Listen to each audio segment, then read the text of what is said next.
Continue that northwestward motion with the eye coming over St. Thomas and some significant destruction there. Here are some pictures out of St. Thomas. As you can see around the St. Thomas airport, as you would expect, aircraft turned over with winds that gusted at least 100 miles per hour. I suspect gusts even higher, sustained probably around 100 miles per hour. And then just taking an aerial view, look at the destruction. Now, there's not complete devastation because you can see some buildings still standing, but a lot of the marinas, a lot of the tin roofs were just ripped apart and ripped off, and of course flooding was significant. Here's the latest information that we have from the Hurricane Center, 11 o'clock Eastern Daylight Advisories. There are some changes that we want you to know about. We'll tell you about those when we get to the watch frame, but hurricane watches have been posted here.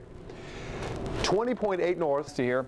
Actually, this is a couple of the other islands. I thought we were going to get the other video, but needless to say, this is the way it looks about anywhere. These are the islands just east of Puerto Rico, and they were hit hard as well, and so were the Virgin Islands, St. Thomas, seeing a lot of damage out there, and there are several people that have been reported to be killed by this storm, and still many missing out there.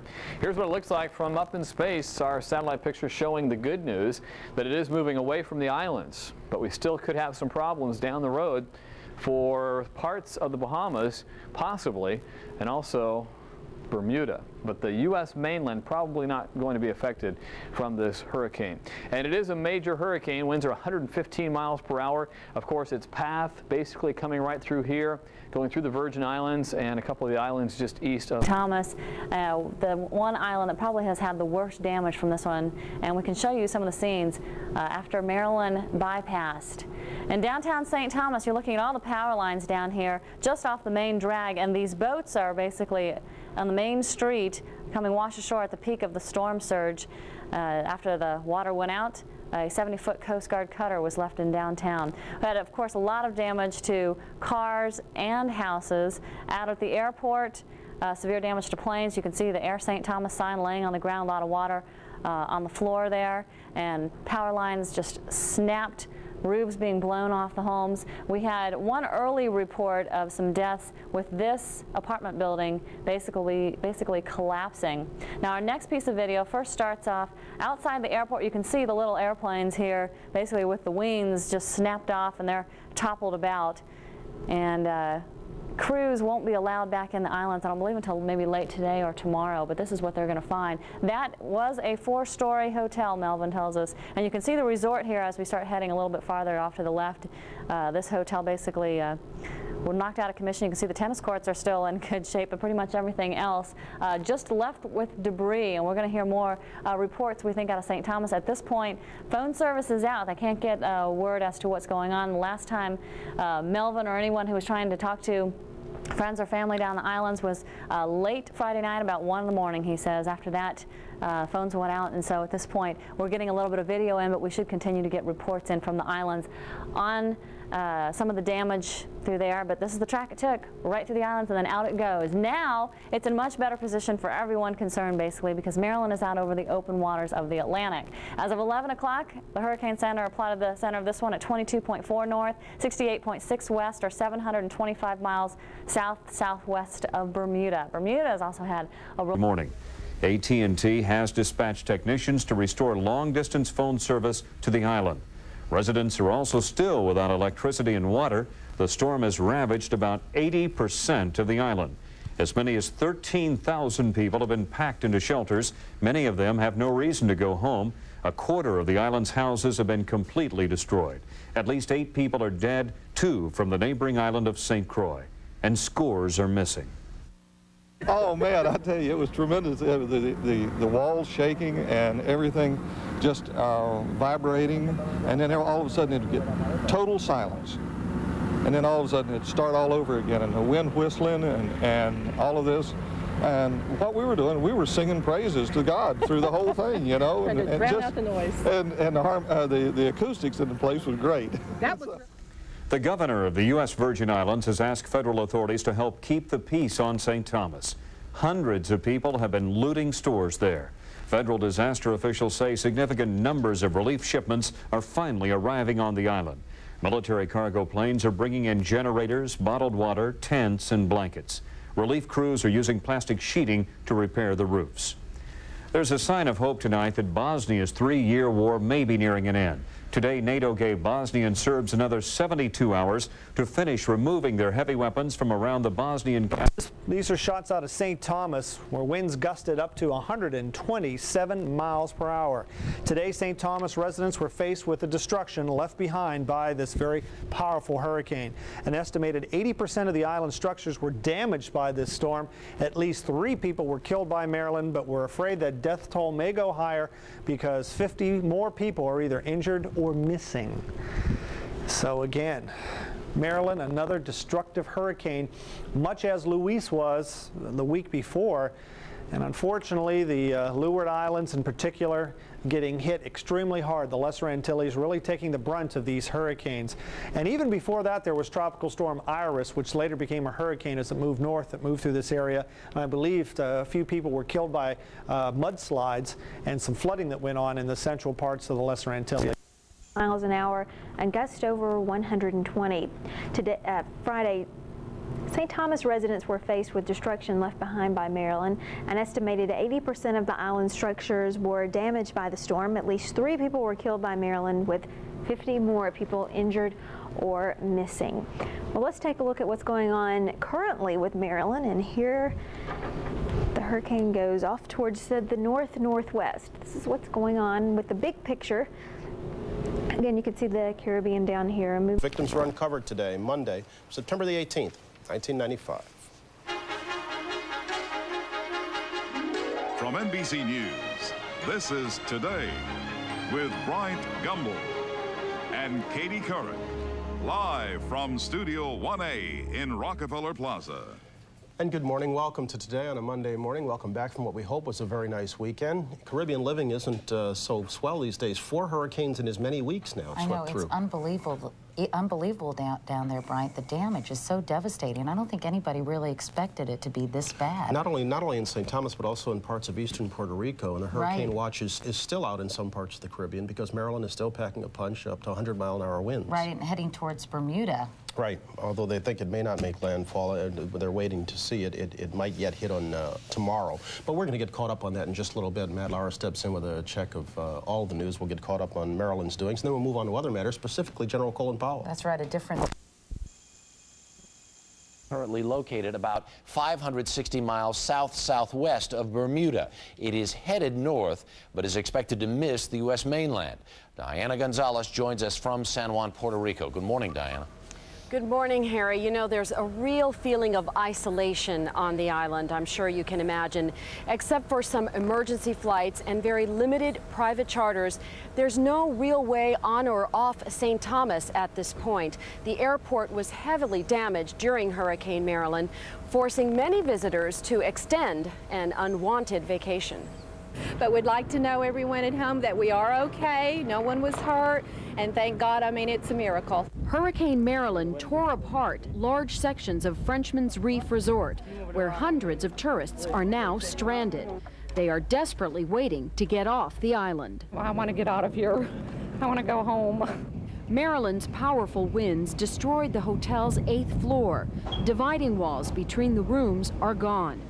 Butch and Brenda Thomason of Tennessee had never experienced a hurricane until now. You hear about it, you see it on TV, but till you experience this, I mean, 140, 50-mile-an-hour winds coming straight at you. And we was going out the door and the storm was coming in our room behind us. That's how close it was. Needless to say, a frightening experience. One of the hotel managers described to me how they literally had to carry some of the older guests down from their rooms into the lower kitchen area where there are no windows. And in the meantime, debris was just flying all over the place, Harry. Diana Gonzalez live this morning. Thank you very much. The long-suffering O.J. Simpson jury may finally hear from the last witnesses this week. And as Sandra... Now, slightly weaker than it was when it hit Puerto Rico and the Virgin Islands. It's more than 500 miles south-southwest of Bermuda. Some surprise witnesses are expected to take to arrive, and we kept saying, where are they? And they kept telling us that they had to transload equipment and supplies that came into larger airports and larger aircraft and move them down to smaller planes to bring it in here. But by about 5 or 5:30 yesterday afternoon, it looked like some of the early days of Desert Shield over in Saudi Arabia, where one military plane after another, C-130s, just hit the runway and unloaded water and plastic tarp to cover some of the areas, and gasoline, food, fuel, things that people need on this island. The big problem is that there is no communications, essentially. I'm talking from a cellular telephone, and there is one small piece around here of this area that I have to get into to hit an operating cell. If I were to go, 100 feet from where I am, you probably wouldn't be able to hear me. It took us a day or two to find out areas around here where we could actually get a signal out. You mentioned that the Red Cross is having people contact them to learn the fate of the people who are on the island. Most of the people that I have been around are safe and are concerned about getting messages back to their families that they're okay. They have no way to call out. It is just a communications major problem. But the damage, Bob, is horrendous wherever you go. Almost every street, there are roofs off of houses and whole walls out. I was in one hotel looking down yesterday, and you could look down into the building next door, and all the walls were intact. The bathrooms were there. The bedrooms were there. There was just no roof on the place. It had completely lifted it off. And, of course, you saw the pictures. It's mind-boggling to drive down the main street and see a 50, 60-foot sailing yacht with a huge chain that the idea, of course, was to keep it safe, washed up, sitting right in the middle of the street, drive around it. And I'll leave you with an anecdote. They tell us that in some of their frustration, some of the local police came along yesterday afternoon and put parking tickets on those sailing ships for being illegally parked. Can you believe it? It's true, Bob. All right, thanks. They haven't lost their sense of humor then. Carl Rochelle reporting to us live from St. Thomas and the Virgin Islands. Andrea. And other news this morning in Bosnia-Herzegovina today, the clock is ticking toward a new deadline for Bosnian Serbs to withdraw their big guns from the exclusion zone around Sarajevo. NATO granted the Serbs a fresh 72-hour reprieve from renewed airstrikes, saying it sees a good faith effort to withdraw the heaviest weapons. By the time yesterday's deadline expired, the Serbs had removed half of the weapons. Officials say the Serbs have also allowed the delivery of relief supplies by air as well as land. And U.S. peace envoy Richard Holbrooke is in Belgrade today for another scheduled meeting with Serbian President Slobodan Milosevic. Holbrooke said again that only a full Bosnian Serb compliance is acceptable to NATO and the UN. President Clinton also says NATO airstrikes will resume if the Bosnian Serbs fail to cooperate fully. CNN's Jill Doherty joins us from the White House with more. Good morning, Jill. Good morning, Andrea. Well, the word from the White House this morning is that the Bosnian Serbs are continuing to pull out their heavy weapons from that exclusion zone around the capital of Sarajevo, that it's okay so far. But President Clinton still insists that the Bosnian Serbs comply with UN and NATO demands to remove all of the heavy weapons by the time this second deadline expires, and that will happen on Wednesday. Western officials have been wary of any attempts by the Bosnian Serbs to simply shuffle around their weapons to make it look as if they are being taken out. But this time the White House says that they see no attempt in that direction. They say there is no sign that this is cosmetic. It seems to be legitimate. The president does believe that the Bosnian Serbs are withdrawing significant numbers of weapons, and so that justifies the renewed pause in the bombing. Andrea? Jill, on a different subject, the president has declared the U.S. Virgin Islands and Puerto Rico disaster areas. What does that mean in terms of aid? Well, Carl gave you an indication of some of the immediate aid. That immediately launches a rather complex plan of bringing in help, immediate help to the people there, sheeting, telephones, other equipment, and portable generators. But also, it also brings in aid for people, aid to businesses, loans, individuals to get back on their feet. After all, it really has been a devastating storm. For the first 72 hours, according to the information we have from the White House, it is funded at 100% from the federal government, and then after that it goes to 75% of the total cost. The governor of the U.S. Virgin Islands did ask for some help from the Justice Department, and they are sending in some extra U.S. Marshals to help in keeping order down there. Andrea? Thank you. Jill Doherty reporting to us from the White House this morning. Bob. Well, the Space Shuttle Endeavour heads back to Florida this morning after a difficult 11 days in space. The crew was awakened before midnight to get ready to land at Kennedy Space Center. In a televised interview, the crew said most of their objectives were met, despite problems with 2 science satellites and a clogged sewer. Endeavour's scheduled to land at 7:38 a.m. Eastern Time, a little less than half an hour from now. And if you'll stay right where you are, CNN plans live coverage. It's about 10 minutes past the hour. Still ahead on CNN Early Edition, O.J. Simpson's defense team adds another Los Angeles police detective to its hit list. We'll tell you about plans to recall Detective Philip Van Adder. Later on CNN Early Edition, for many couples, sharing a life doesn't necessarily mean sharing the same last name. We'll explain why in today's All About Women segment.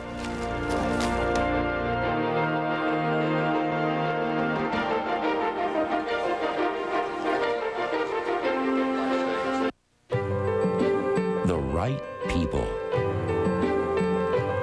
The right attitude. The right attention. The right taste. The right place. The right way. The Wyndham way. Wyndham Hotels and Resorts. Now, more locations coast to coast, including 7 Wyndham hotels in the Los Angeles area. Men, is gray hair sneaking up on you, right under your nose? It is sneaking up on me. Here, too. You need Just for Men gel. Brush in, and in 5 minutes, rinse. It's the sure thing for a natural look. Just for Men gel. Nothing ever happens to me. I'm never lost. I'm never late. My tires are never flat. My battery's never dead. Drunks never drive on this street. In this world, you can either count on your luck. Weirdos never stop at this light. Or you can count on a Motorola cellular phone. The more you need a cellular phone, the more you need Motorola. The ocean is basically the world that the fish go to grow up. But back up in the streams, the steelhead and coho were struggling to survive. So Georgia Pacific decided to help. We're putting boulders and logs in the water to create calm pools where the fish can live and thrive until they head off for the ocean. I'm proud we're doing the right thing to help the fish. And there they go.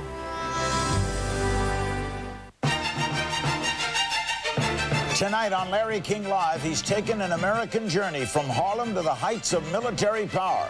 How much farther does he go? Talk to Colin Powell tonight, 9 Eastern on CNN. Now in the nation's newspaper.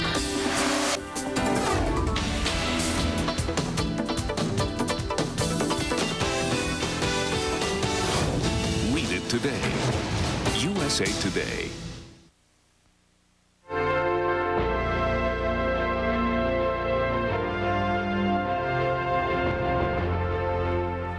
An autopsy is planned today on the body of a jogger discovered in New York Central Park.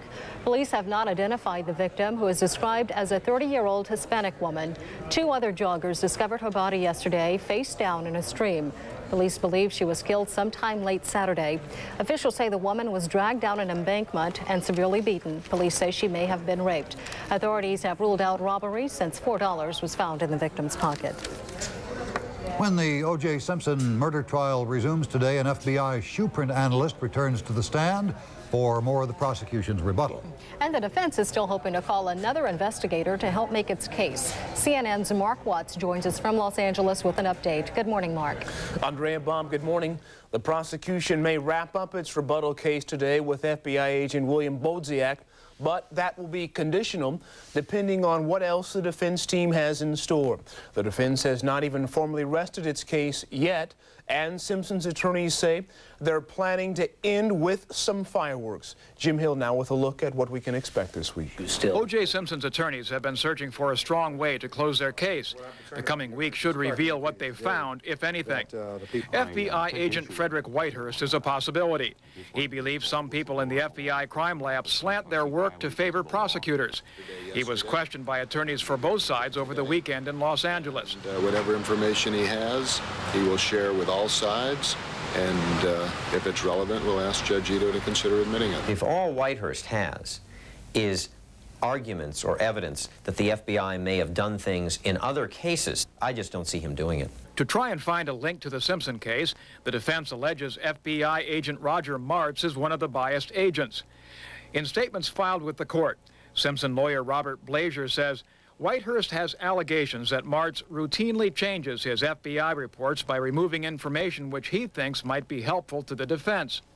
In the Simpson trial, Martz testified that he found no preservative in blood evidence the defense said may have been planted from a preserved blood sample. I did. The defense may also try to discredit police detective Philip Van Adder. He testified police went to O.J. Simpson's home and entered the property without a warrant because they were concerned for the safety of those inside. At that time, Van Adder said Simpson was not considered a suspect. However, sources tell CNN Van Adder allegedly told someone else that police did consider Simpson a suspect when they went to the home. We can call several witnesses who will impeach the lead detective in this case over a statement of why they went to Mr. Simpson's house. And we have several other witnesses. I think we'll end it on a high note. One Simpson lawyer said the defense could put on as many as 5 more witnesses. In particular, an issue it may bring before the jury is the defense's own glove drying experiment. This is People's 164A. Prosecutors have said the bloody crime scene gloves appeared too small when Simpson tried them on because they shrunk when dried. But one overriding concern is for the jury. It's told the judge it's not happy with delays, and Judge Ito has told the jury the testimony is almost over. I just think that they're real anxious to get out of there, and whichever side comes forth the quickest will probably have the most credibility at this point with this jury. Robert Shapiro says the defense will end its case this week, but the long hours of meetings Saturday and Sunday would indicate the defense is evaluating its options right up until the last minute.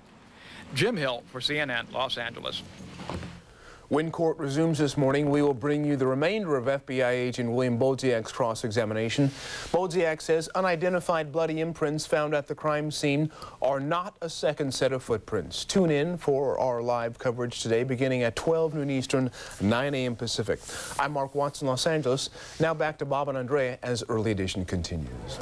Thanks. Thanks, Mark. Well, Elizabeth Taylor never did it, but Nancy Reagan did. And Hillary Rodham Clinton did, sort of. We'll explain when we return with today's All About Women report.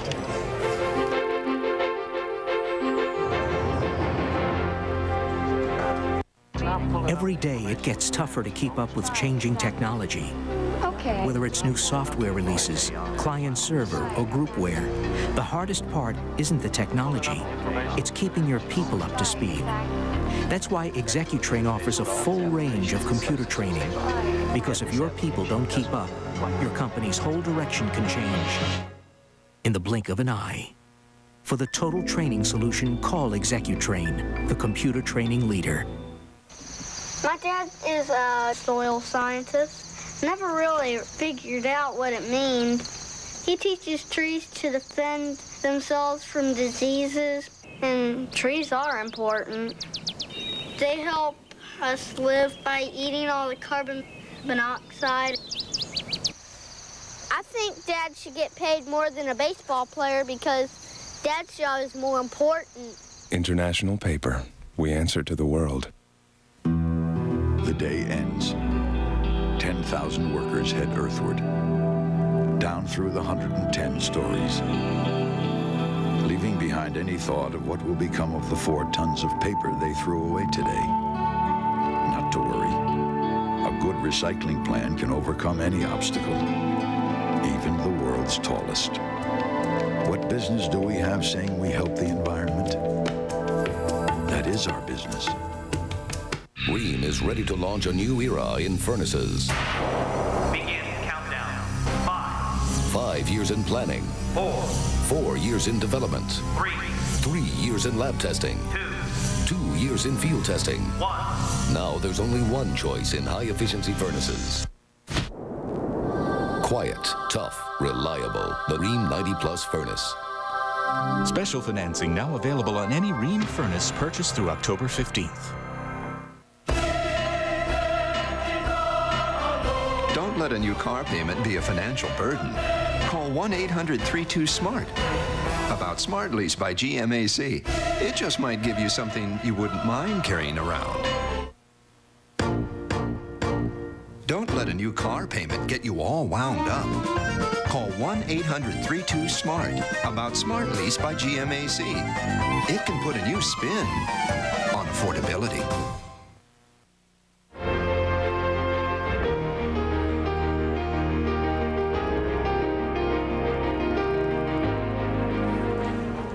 Over 4.5 million people will get married in the U.S. this year, and for the women who are taking those vows, they will have to decide what to call themselves after the big day. To change or not to change, or do something in between? That is the question Janine Sherrill examines in today's All About Women report.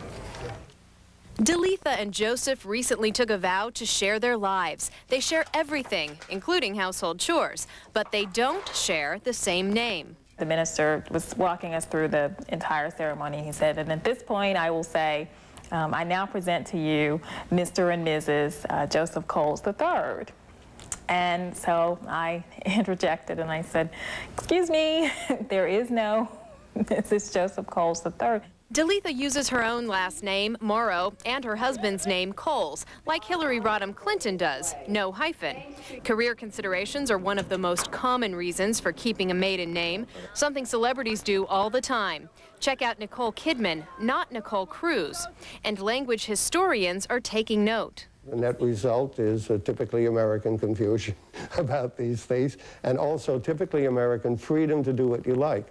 That wasn't always the case. Back in 1855, a woman named Lucy Stone decided to keep her maiden name as part of a protest against inequitable marriage property rights.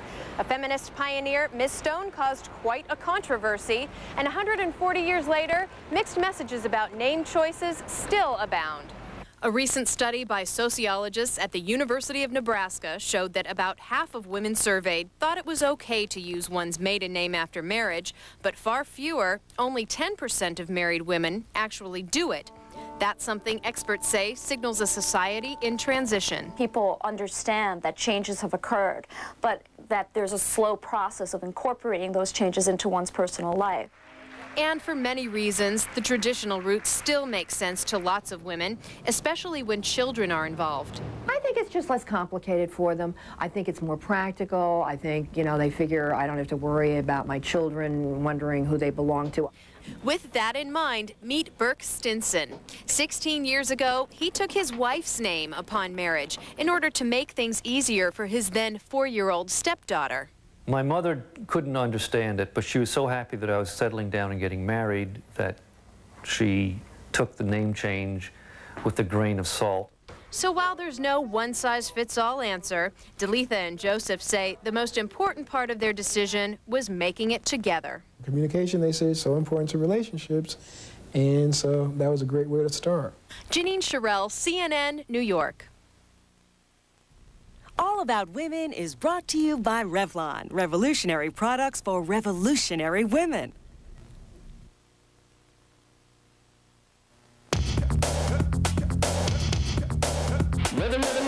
Just because you wear lipstick doesn't mean he has to.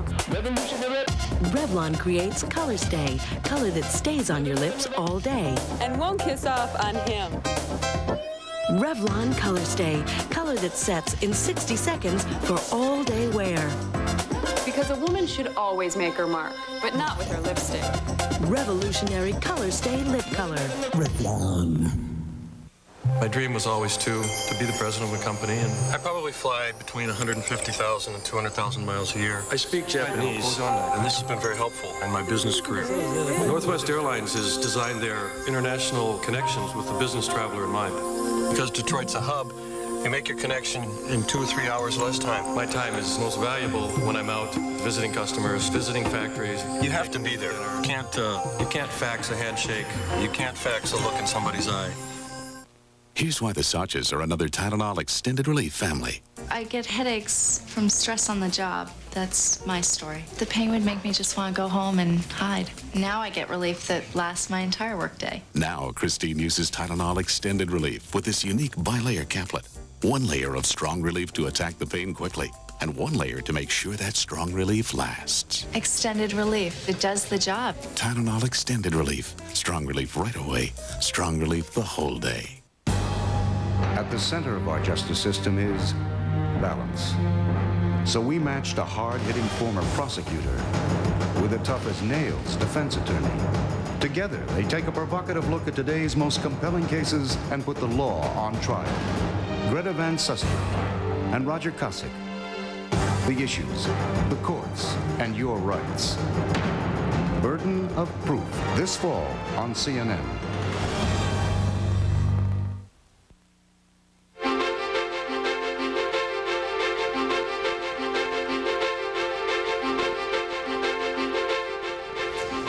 We have a story about a kind of hero of the Cold War, not an individual, not a secret agent. It was a secret program called Corona. It was the first spy satellite developed because the U.S. needed hard facts about what the Soviet Union was doing behind the Iron Curtain. It was a time of the so-called missile gap. At one point in 1960, for example, the CIA estimated the Soviets had about 3,000 ballistic missiles.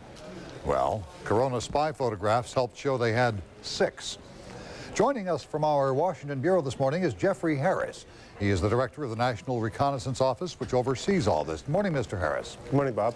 All this was declassified by the president a little over 6 months ago after a push for that by Vice President Gore. How do you people who are involved in this program feel about that declassification? We were very supportive of that decision. It was clear to us that the imagery that we collected between 1960 and 1972 would open up a whole panorama of opportunity for historians and academicians to better understand exactly how the Earth has changed over time. So we opened up a whole new opportunity for people to study the Earth and how the Earth changes. All right, who made the decisions, is making the decisions, I guess, even what to release and what to hold back? What we have decided to do is release all of the imagery we collected between 1960 and 1972. This imagery is 800,000 feet of film, 800,000 images, 2.1 million feet of film across 39,000 cans of film.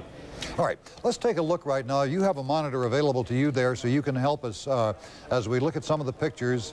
We have, I think, half a dozen or more. This is, I understand, the first image ever returned. Is that right? Yes, we had previously collected imagery of the Soviet Union with the U-2 aircraft, but here was the first image that we took with the Corona satellite and allowed us to see this military runway. Over the course of the program, we made significant improvements in the resolution, but this very first mission allowed us to take more imagery of the Soviet Union than all of the U-2 missions combined. All right. There was an ICBM complex called the Yuria complex in the USSR, and this is a broad shot of that. What can you tell us about this? You have to remember that the president was faced with trying to understand the missile gap and the bomber gap, and these images allowed us to search through the Soviet Union for all of the known missile sites plus all of the unknown missile sites so we could get an accurate count to understand exactly what the strategic threat was to us during the Cold War. Can you identify anything there in this close-up? What you can see here is the parking apron and the facilities that are being put together. So by studying these photographs over time, you can understand exactly the construction methodologies, how the intercontinental ballistic missiles are put together, and understand exactly the capabilities of these weapon systems that could have potentially been used against the United States. Let's look at one more military target, the Severodvinsk shipyard in the USSR. We have the right, yeah, this is the right one, isn't it? What is the significance of this now? It is clear to us that we need to understand the capabilities of the navies that would be our adversaries. In this case, it's a large naval yard. We can understand the normal operation of the shipyards associated with construction. We can see new ships being built, how they fit together, and put together the pieces of the puzzles, combine this with the information that we get from HUMINT, open source, and other means of intelligence collection, and we can provide the policymaker with a comprehensive picture of what's going on. Corona took a shot of the Kremlin. Was there any military significance to that shot? That's not the one we're looking at now, is it? This is a picture of the river running through Moscow and a picture of the Red Square area. Okay, yes it is. It allows us to understand all of the different military facilities around the Washington area. Keep in mind that the camera was capable of taking large areas, and here we select buildings of interest, which might not have been as much intelligence interest, but examples of the kinds of imagery this system took. Okay, you took a picture while the satellite was over the Middle East of some Roman ruins in, I believe it's pronounced Lejun, Jordan, which would give us an example of some of the kinds of materials or uses that this kind of photography could be to civilians today. We're not seeing that right now. Can we get that? Yeah, there it is. Is this, for example, now something that would not be visible from the ground? Certainly, you could see pieces of this from the ground and flying over in the aircraft. But what we have done for the academicians and the historians is provided a comprehensive record for these 12 years of a large part of the globe that we've imaged from space for intelligence purposes that's now able to understand desertification, the study of ruins, the changes in water levels, and items like that, which we think will be very important as we understand the changes to our small blue planet. Okay, Jeffrey Harris, we could use another hour, but thank you for joining us and talking with us this morning. Thank you. Andrea. And just ahead on Early Edition, we'll update our top stories, have live coverage of the landing of the Space Shuttle Endeavour, and Dave Hinnon will be along with the weather forecast as well as the latest on Hurricane Marilyn.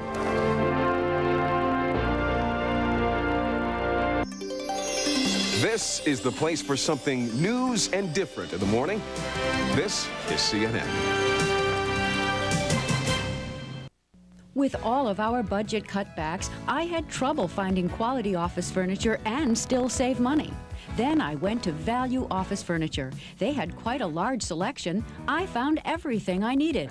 I combined quality new and used office furniture. They delivered it to the office with everything fully assembled.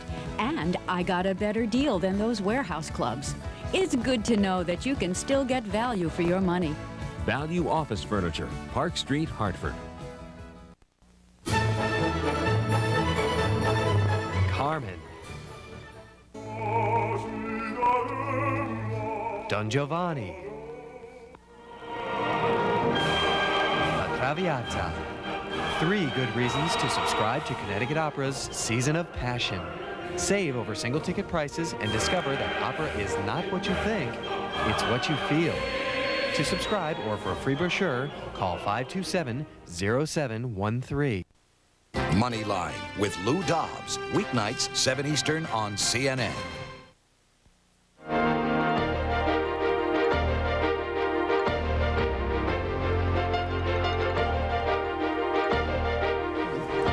Another business week is getting underway, and you know what that means. It means Deborah Marchini is standing by with a look at what's ahead. Good morning, Deborah. Good morning. Happy Monday, Andrea and Bob. The NASDAQ stock market bracing for the worst this Monday morning. After a 10-month investigation, a commission headed by former Senator Warren Rudman tomorrow is expected to release its report. NASDAQ's parent, the National Association of Securities Dealers, reportedly will be criticized for the way it runs NASDAQ and polices its dealers. On Friday, the association fined Morgan Stanley $19,000 for failing to honor its own NASDAQ stock quotations. The practice, known as backing away, can result in investors paying more or getting less for stock. Japan's economy slogged through spring. Gross domestic product grew just 0.8%, and Japan's trade surplus plunged to $6 billion in August from $9.5 billion in July. Stocks in Tokyo plunged too as traders returned from a 3-day holiday. The Nikkei average slid 439 points, or 2% in value, to close at 19,319. The U.S. dollar's mixed this morning against key currencies. Right now it's down 2/3 of a yen against the Japanese yen at 103.47 yen. The dollar down slightly against the German mark, but up ½ cent on the British pound. And share prices on Europe's key stock exchanges are lower as well. London's Financial Times 100 down 18 points. Frankfurt's DAX off 16. Paris's CAC 40 is down 5. That's the latest in business. I'm Deborah Marchini at the CNN Business News Desk in New York. This hour's top stories. Hurricane Marilyn has left the Virgin Islands and Puerto Rico in shambles. President Clinton has declared both areas disaster zones. At least 9 people were killed and dozens are still missing. The island of St. Thomas took a direct hit. Forecasters say high surf should be the only problem for the east coast of the United States. FBI shoe print analyst William Bodziak returns to the witness stand today in the O.J. Simpson double murder trial. Prosecutors called Bodziak to refute the testimony of a defense witness who implied that bloody imprints might indicate the presence of a second killer at the scene. U.S. Peace Envoy Richard Holbrooke is in Belgrade. For the next 5 days. But you know, over the last several days, we've been focusing our attention on Hurricane Marilyn out across the northeastern Caribbean. It brought devastation to parts of the U.S. Virgin Islands. Here's more.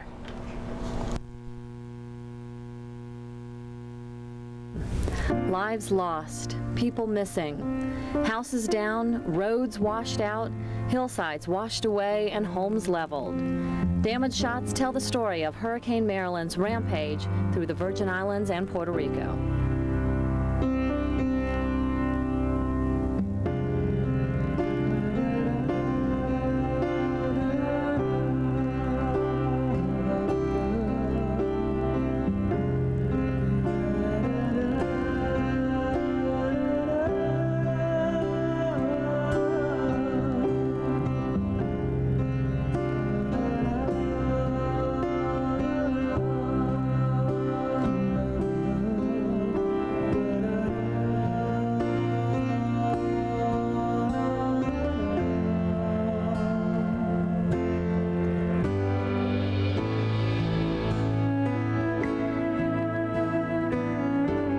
Well, because the eye of the storm crossed right over the island of St. Thomas over the weekend, we lost communication with the island. So I certainly hope if you have family members or friends out across the islands that you've been able to communicate back with them, and I certainly hope that they're all right. Here's a look at the latest on Marilyn as it moves across the open waters of the Atlantic. You can see it's far away now from the U.S. Virgin Islands. U.S. Virgin Islands. The storm slammed into St. Thomas this weekend. 358,000 pounds of relief supplies have been delivered.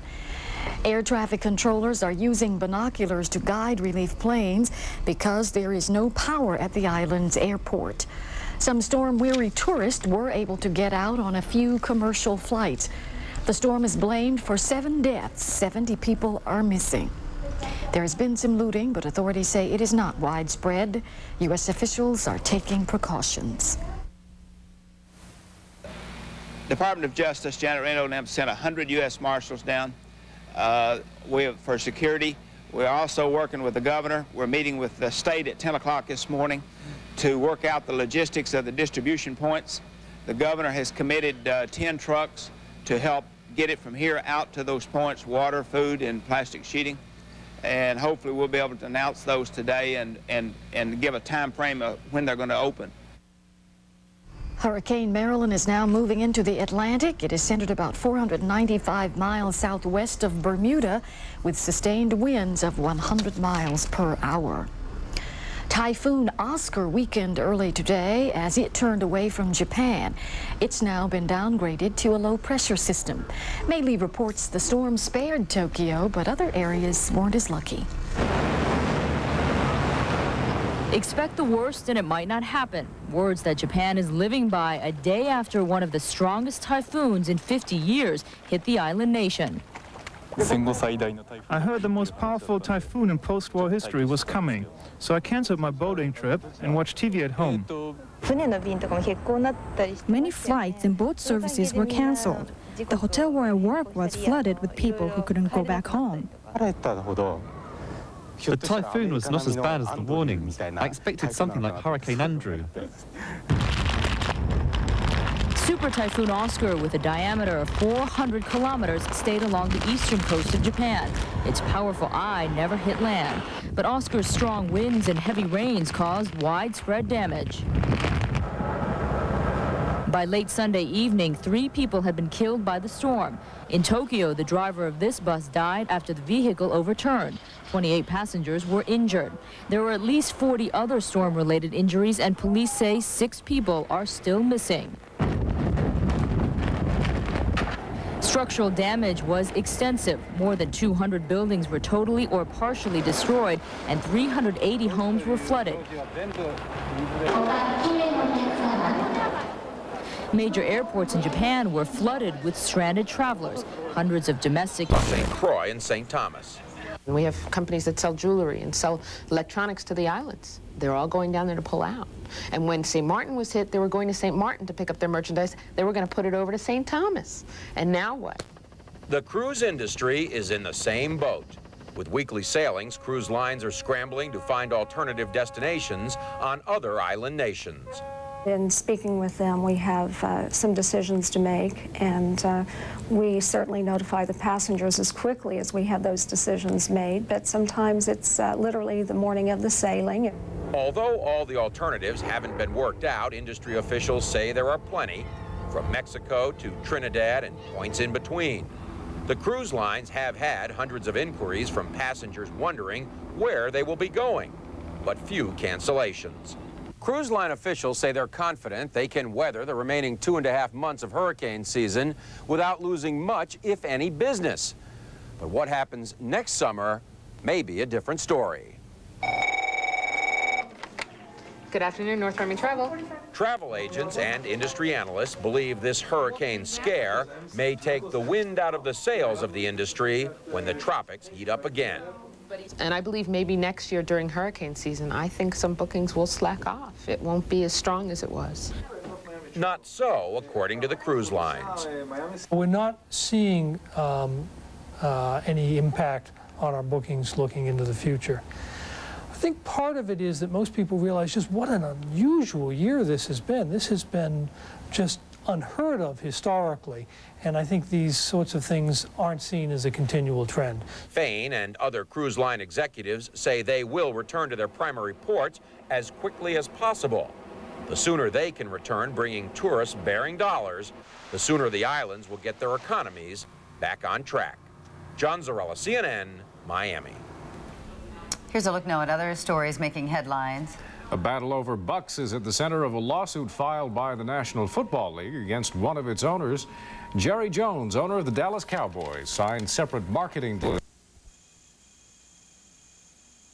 Maryland struck, and a shortage of trucks is keeping relief supplies from reaching all the people they were sent to help.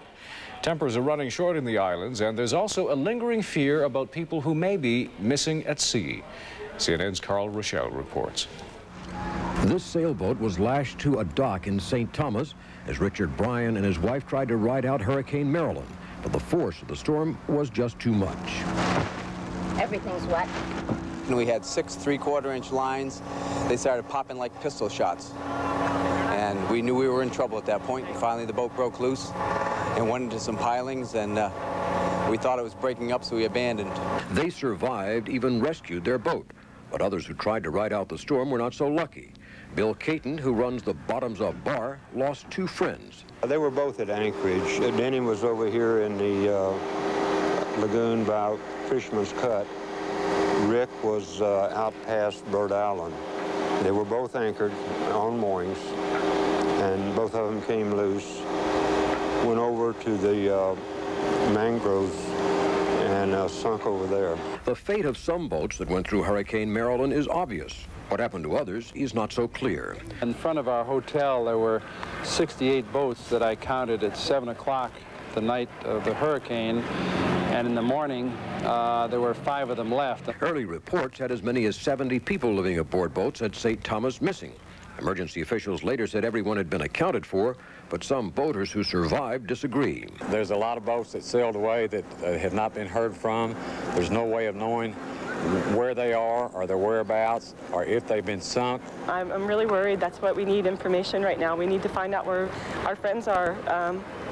So far, there's really no communication. The governor of St. Thomas says they are still checking, but this diver says it's not first on their list. The major thing is to clear navigational channels for emergency relief ships to get in and out of here.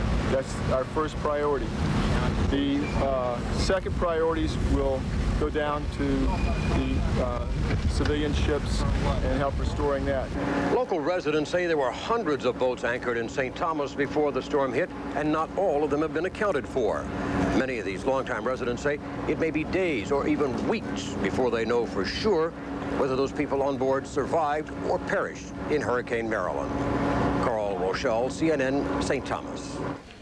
Now, after brushing Bermuda, Hurricane Marilyn has moved northward into cooler waters and has weakened.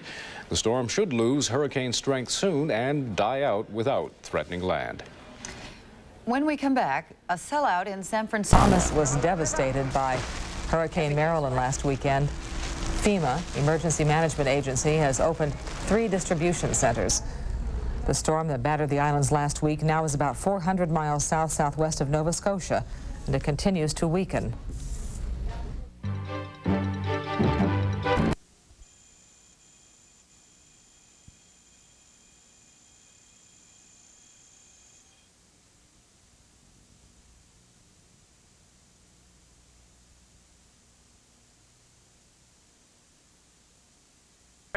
And swept the recent local council elections.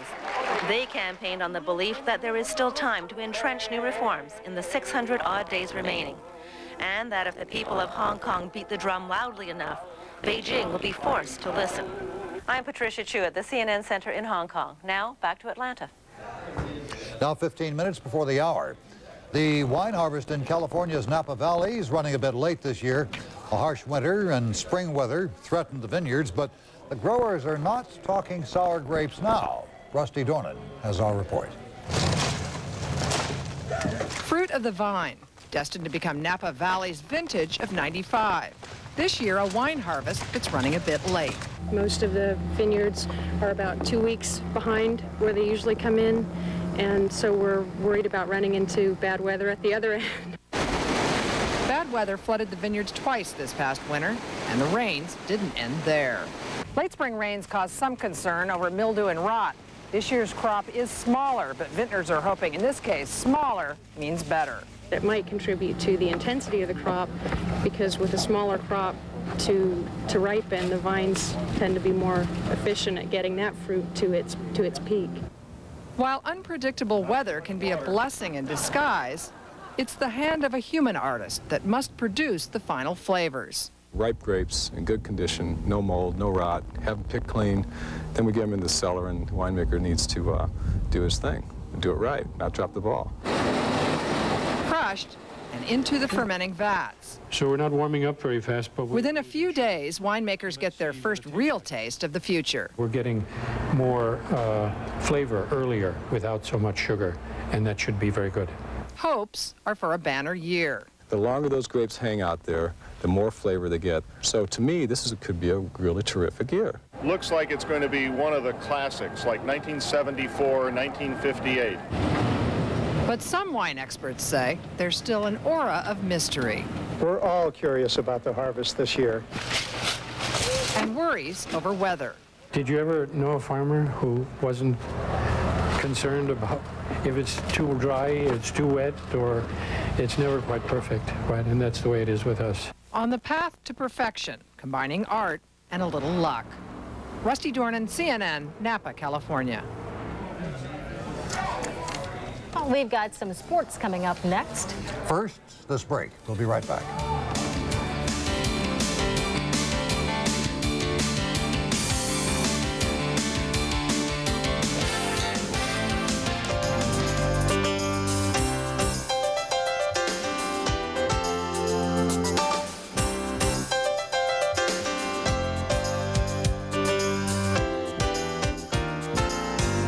When a person suffers a stroke, the blood flow to the brain is reduced or cut off. Then a chain of chemical reactions known as the glutamate cascade causes severe damage to brain tissue. Once this occurs, your body is defenseless. But there is hope. Drug therapy may be able to stop the destruction of brain cells in the crucial hours after a stroke. We're working on it. Call today for a free booklet on stroke from America's pharmaceutical research companies. I travel all over the world. I love to fly. In the more remote regions of Asia. In fact, I'm probably a professional packer more than I'm a professional photographer. So when I'm on Northwest Airlines, the plane becomes my home. One of the reasons I like to fly world business class, it's more spacious, it's more comfortable. They communicate. It's much better than home. Nobody brings me tea in bed. As a photographer, I know that when I wake up, I'm going to be someplace wonderful. This is my way of life. This message is brought to you by the 30,000 information technologists and system engineers who are ready to go to work for you in Fairfax County, Virginia.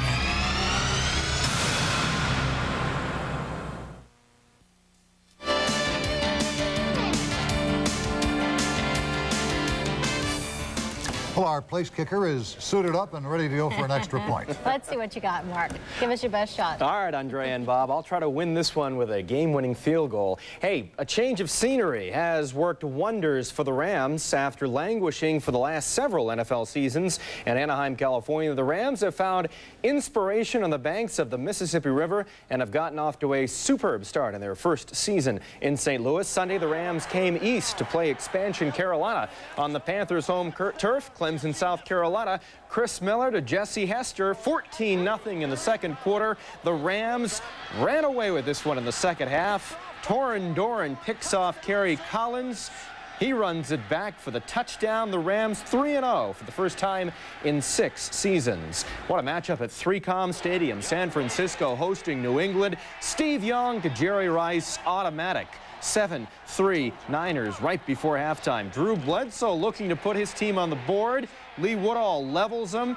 The Niners recover. It led to a touchdown. Bledsoe tries again later. This time the pass is tipped up in the air, intercepted by Merton Hanks. A tough day for New England on the coast as San Francisco improves to 3-0. Chicago at Tampa Bay. Trent Dilfer takes the snap and is picked by Jeremy Lincoln in the second half. It would set up a Robert Green touchdown. 16-3 Bears.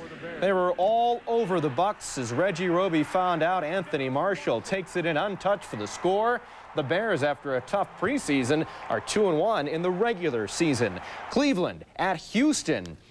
Will Fuhrer is picked off by Stephon Moore.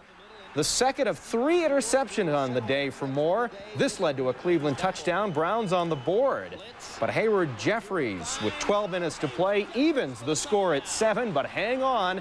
Vinny Testaverde to Michael Jackson. This a 35-yard pass play at a 14-7 Cleveland advantage and win.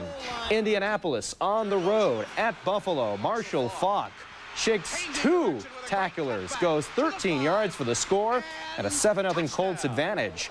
Thurman.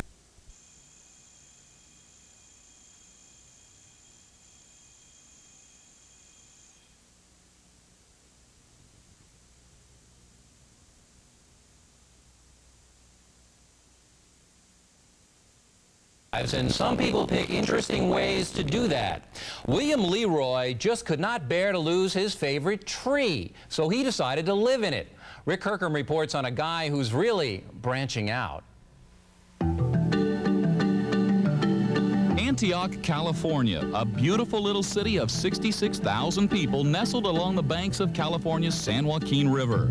The kind of town where the paperboy still hustles down Main Street to make his deliveries. A quiet town where even a cat stuck in a tree can make the next day's headlines. But wait a minute. There he is. Oh, no, that's not a cat. I can't tell you in plain English what I'd like to tell you is up in that tree. He's an idiot. I think he's crazy. Meet Will the Tree Man. Oh, he's up there all right. Look closely through the branches, and you'll see the man that's making Antioch famous these days. Hi! Where's he at? 39-year-old William Leroy, better known as Will, crawled up this towering eucalyptus tree on February 16th after authorities decided to cut it down to make room for a senior citizens housing development. The tree is one of the oldest and tallest for miles around.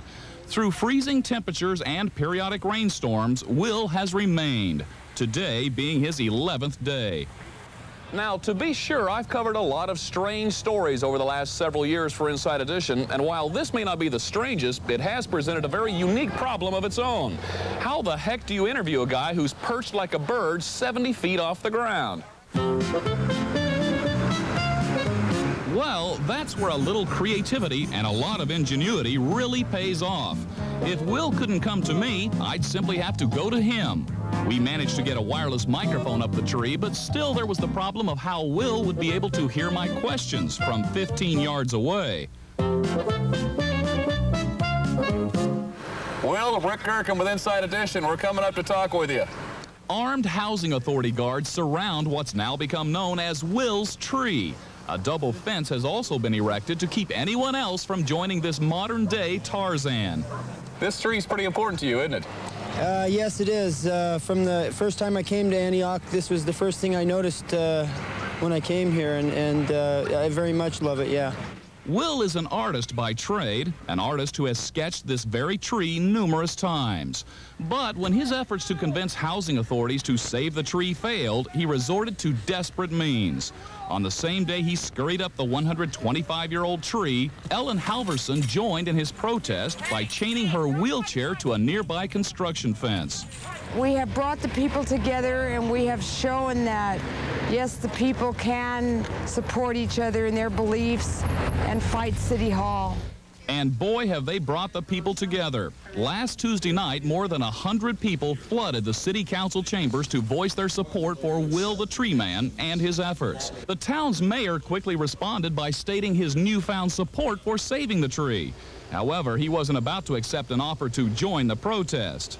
I would like to say, Mayor Keller, that I'm happy to hear that you support the tree, and we encourage you to take the midnight to 6 shift with Will under the tree. He'd be very happy if you would keep him company. Thank you very much. The city admits it can't really stop the tree from coming down since it sits on county property. And while the county decides whether or not to save the tree, Will remains perched. But he's anything but alone these days.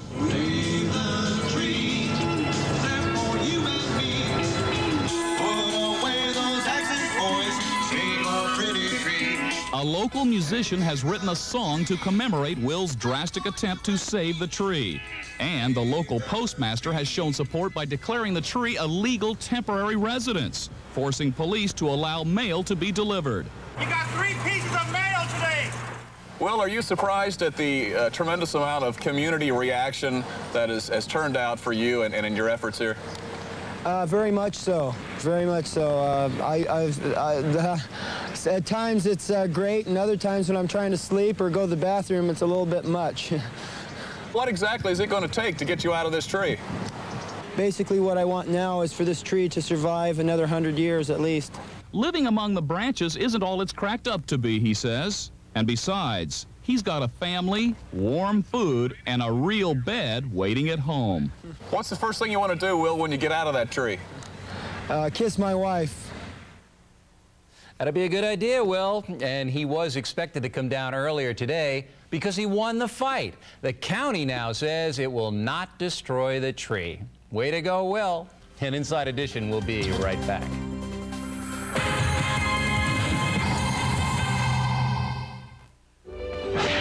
I'd like to be free African. Being free. Can't nothing be better than that. Time Life Video presents Alex Haley's Roots, the saga of an American family's struggle for freedom. What's your name? Kunta Kinte. Now you can own Roots and Roots 2, The Next Generations, 2 epic miniseries that jolted Americans into changing the way they looked at their history